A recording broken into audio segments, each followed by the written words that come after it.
sekarang gue mau ngobrolin tentang studi nih. Banyak banget teman-teman yang nanya tentang studi. Kak Dena dulunya kuliah sastra Inggris bukan? Kalau iya gimana sih kuliah sastra Inggris itu? Oke, jadi gue itu lulus SMA tahun 2015 dan masuk kuliah tahun 2015.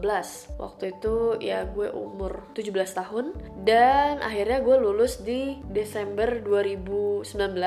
Jadi baru-baru gini gue lulus umur 21. Dan ya gue ambil sastra Inggris di Binus University Jakarta. Waktu itu gue belajar sastra Inggris, yang gue pelajari adalah banyak banget sih sebenarnya. Jadi banyak banget orang-orang yang mikir bahwasanya sastra Inggris itu semuanya tentang bahasa Inggris doang, belajar grammar doang dan lain sebagainya. Makanya di situ banyak banget orang-orang yang remehin sastra Inggris sebenarnya. Bahkan teman-teman gue sendiri yang anak-anak sastra selain Inggris tuh kayak nanya, lu ngapain masuk sastra Inggris sih, kan udah bisa gitu. Sastra bahasa Inggris kan bukan sesuatu yang harus dieksplor lagi gitu. Kan kita bisa les aja gitu, gampang. Nah jadi kayak beda banget sih sastra Inggris sama bahasa Inggris. Dalam sastra Inggris itu ada bahasa Inggris, tapi dalam sastra Inggris itu banyak lagi yang kita explore.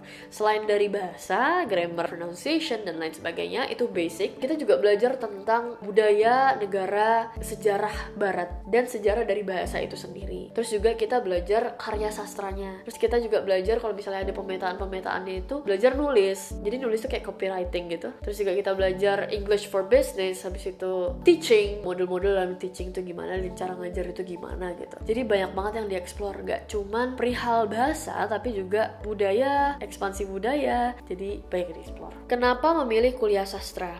Ya gue milih kuliah sastra karena pertama gue suka banget sama karya sastra. Dan sastra ini adalah suatu hal yang menurut gue bisa banget gue dalamin, karena sastra ini adalah refleksi dari masyarakat. Apa-apa yang di masyarakat tuh dituangkan melalui karya sastra gitu biasanya. Tulisan lah, dari video dan lain sebagainya, dari drama dan banyak hal gitu. Kita sebenarnya mempelajari tentang masyarakat sih, pola hidup orang-orang dan lain sebagainya. Kenapa gue pilih sastra? Karena memang gue ingin mempelajari lebih dalam tentang masyarakat yang ditelik dari karya sastra tentunya. Gimana caranya paham cepat berbahasa Inggris dan menjadi pemuda bisnis yang sukses? Oke, kalau ini kayaknya nggak bisa ditanyain ke gue, karena gue pribadi tidak mempelajari bahasa Inggris secara cepat. Ya memang learning itu kan butuh proses ya, dan cara cepat itu sebenarnya bikin kita tersupport gitu rasa malesnya, karena mempelajari hal-hal yang instan aja, sementara learning proses itu yang sebenarnya mengasyikkan gitu ya. Dan gue pribadi nggak bisa jawab kalau untuk belajar cepat paham bahasa Inggris, karena ya itu tadi, gue belajarnya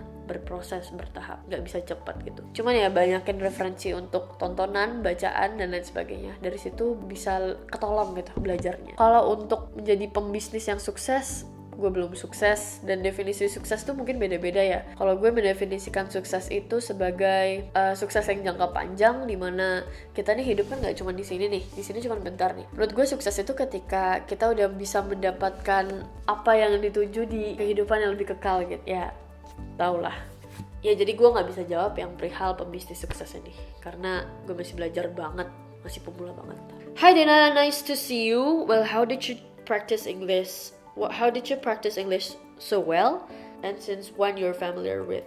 Oke, BTW gue paling suka pronunciation. Gue paling suka pelajaran speaking. Dan biasanya gue praktisnya itu ngobrol di kaca sendirian. Ya mungkin kayak orang gila sih, tapi it works. It works on me. Kak Dena setelah lulus dari jurusan sastra Inggris, kira-kira cocoknya kerja jadi apa? Gue nggak bisa bikin limitation seperti itu sih. Cuman kalau misalnya yang diprospekkan oleh kampus gue adalah kamu bisa jadi translator, kamu bisa jadi copywriter, kamu bisa jadi banyak hal sih. Guru, dosen juga bisa. Banyak sih sebenarnya. Cuman kalau gue pribadi pilih jadi pengusaha karena memang banyak banget yang bisa diserap dari sastra Inggris dan bisa diaplikasikan ke pengusaha. Karena tadi kita mempelajari tentang masyarakat melalui karya sastra. Nah, di bisnis ini kita juga melihat permasalahan dari masyarakat, tapi kita formulasikannya melalui produk gitu. Kak Dena ada rencana mau lanjut S2 atau enggak?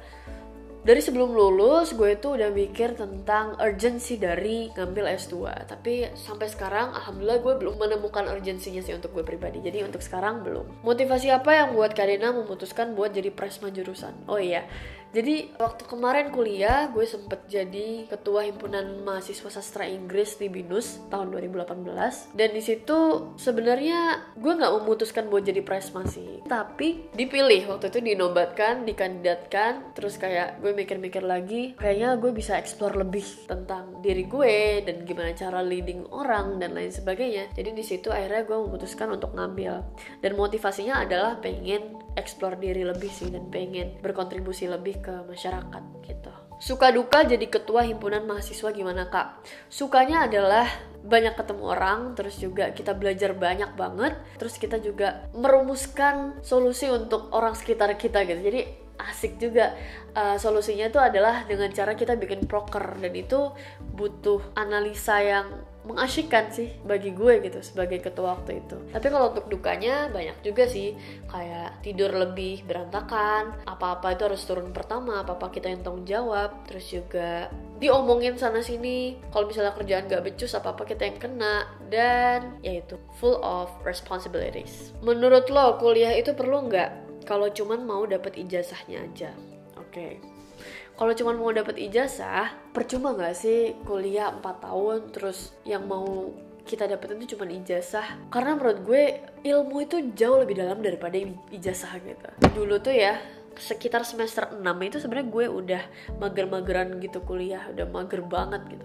Karena apa? Sisanya cuma skripsi doang. Nah ini buruknya gue sih, jangan ditiru BTW. Kalau nggak mikirin tanggung jawab gue kepada orang tua untuk lulus, kayaknya gue memilih untuk sampai semester 6 aja deh, karena ya ilmunya udah sampai di situ gitu. Tapi kalau misalnya ditilik-tilik lagi, ternyata banyak banget proses pendewasaan yang membuat kita tuh jauh lebih siap untuk menghadapi tantangan-tantangan ke depan di fase mengerjakan skripsi tersebut gitu. Jadi memang skripsi itu banyak banget pelajaran yang bisa diambilnya, dan itu yang menjadikan orang sarjana. Kenapa? Karena itu tadi banyak banget hal yang bisa diambil dari situ. Gue bersyukur juga sih bisa nyelesain semuanya. Jadi ya kalau dulu gue mikirnya kayak gue sampai sini aja tuh udah cukup gitu.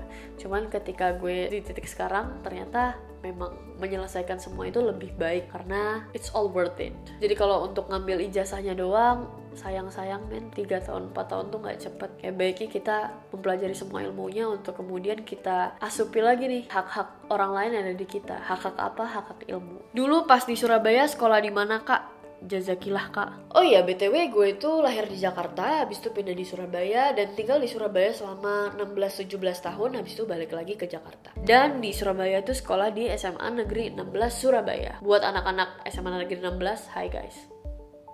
Apakah Kak Dena mempunyai niat untuk mengajar anak kurang mampu yang hidupnya di jalan? Oke, jadi sebenarnya gue itu gak sering banget sih, udah beberapa kali volunteering untuk ngajar dan ngajarin anak-anak marginal. Jadi dulu gue sempat ambil magang di salah satu NGO, dan NGO itu khusus untuk kasih edukasi ke anak-anak marginal itu sendiri. Terus juga selain itu gue beberapa kali turun di kegiatan-kegiatan mengajar sih memang. Jadi kalau ditanya gue punya niat untuk ngajar anak-anak jalanan atau enggak, sebenarnya gue sudah melakukan itu. Oke, next. Udah pernah kerja atau belum kak? Kalau kerja konteksnya magang, gue pernah. Kalau kerja di orang, non perusahaan, gue juga pernah. Jadi dulu waktu gue umur sekitar 13 atau 14 tahun, gue tuh pengen banget punya jajan tambahan. Akhirnya gue kerja di produsen telur asin waktu itu. Punyanya temen gue. Jadi temen gue itu jualan telur asin dan dia produksi sendiri. Gue apply tuh. Gue kerja di situ dan kerjaannya tuh numbukin garam, tau gak sih? Garam yang blok-blokan itu untuk bikin telur asin kan dia butuh garam kan. Gue kerjaannya itu numbukin garam tek. Jadi tuh masih remaja ya, masih labil, masih mencari jati diri, pengen punya penghasilan sendiri, kerjanya begitu. Kocak banget. Terus gue juga diem-diem sih, gak ngomong ke ortu. Ya kalau untuk di company gue belum pernah kerja kecuali magang, dan kedepannya bakal milih kerja atau enggak, kayaknya enggak, karena sekarang gue handling usaha sendiri. Kerjanya apa kak? Nyambung sama sebelumnya, gue pengusaha. Apa yang diusahain, gue megang clothing sama gue megang company body care, bisa lihat di bio Instagram gue. Jadi ya pengusaha. Terus mulai berbisnis umur berapa kak? Sebenarnya kalau untuk dagang itu gue dari SMP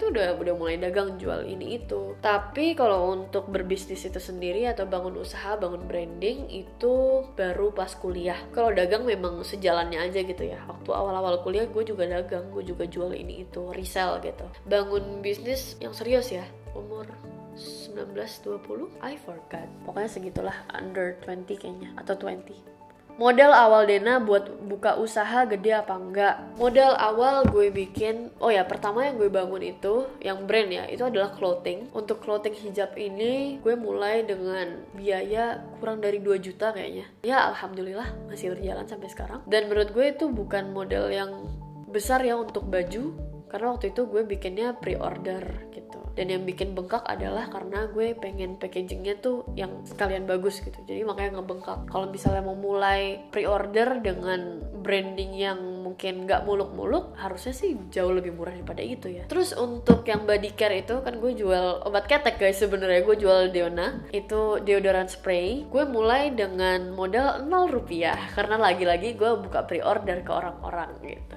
Jadi gak pakai modal, pakai uangnya orang-orang. Akhirnya gue proses menjadi barang gitu.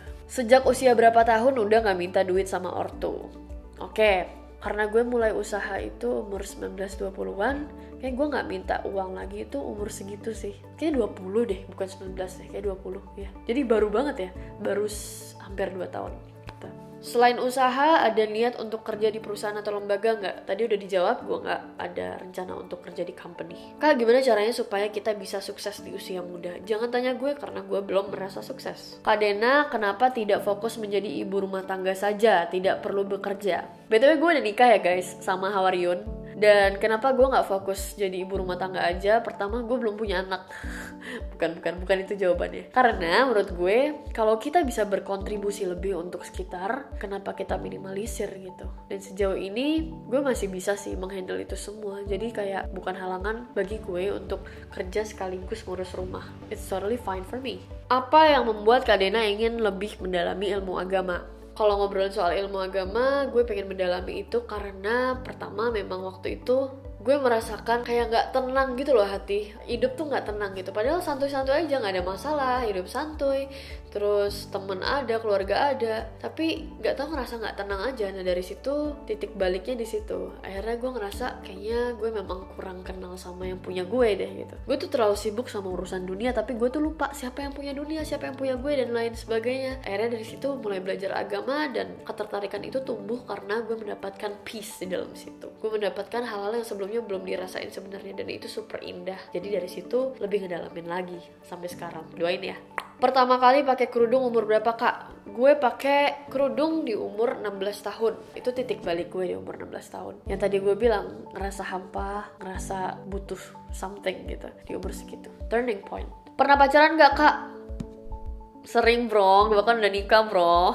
Kenapa nikah muda? Pertama, karena gue rasa memang gue butuh, dan itu adalah salah satu milestone gue untuk mencapai hal yang nantinya akan gue tuju gitu. Nah, ngobrol-ngobrol soal nikah muda, sebenarnya gue ini udah persiapin atau udah mikir gue akan nikah muda itu waktu gue umur 17 tahun. Maksudnya bukannya mau nikah di umur 17 tahun ya, tapi di umur 17 tahun tuh gue udah kayak berazam gitu loh. Nanti gue nikah muda, nanti gue nikah under 22 gitu. Dan alhamdulillah ternyata Allah capai. Nah, dari situ memang gue mulai explore sih soal nikah dan lain sebagainya. Jadi nikah mudanya gue itu gak ujuk-ujuk nikah gitu, tapi memang sudah diperdalam dan sudah dipersiapkan dari gue umur 17 tahun gitu. Rasanya gimana sih menikahi seseorang yang kita belum terlalu kenal? Oke, di sini konteksnya Bang Hawa. Kalau ngobrolin udah kenal atau belum, sebenarnya gue sudah mengenali sosok dan orangnya, karena gue kan ta'aruf ya. Dan ta'aruf tuh kita gak boleh yang benar-benar gak kenal sama sekali ujuk-ujuk nikah gitu loh. Karena ta'aruf itu proses kita mengenali pasangan kita tersebut. Dan gue juga pastinya gak mau nikah dengan seseorang yang gak gue ketahui sosoknya gitu. Dan gue waktu itu muter sih ke temen-temennya, ke ustadz, ke guru-gurunya. Jadi gue tahu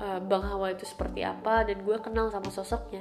Jadi sebenarnya pertanyaan ini gak relate sama gue karena gue sudah kenal orangnya. Mungkin secara komunikasi itu gak terus-terusan ya kita lakukan gitu, atau gak deket secara komunikasi karena waktu itu memang masih belum nikah ya, belum boleh terlalu banyak interaksi. Cuman kalau untuk kenal, ya gue sudah cukup kenal sosoknya, dan akhirnya gue memutuskan untuk nikah sama dia gitu karena kenal tadi. Kak Dena beda usia berapa tahun sama Bang Hawa?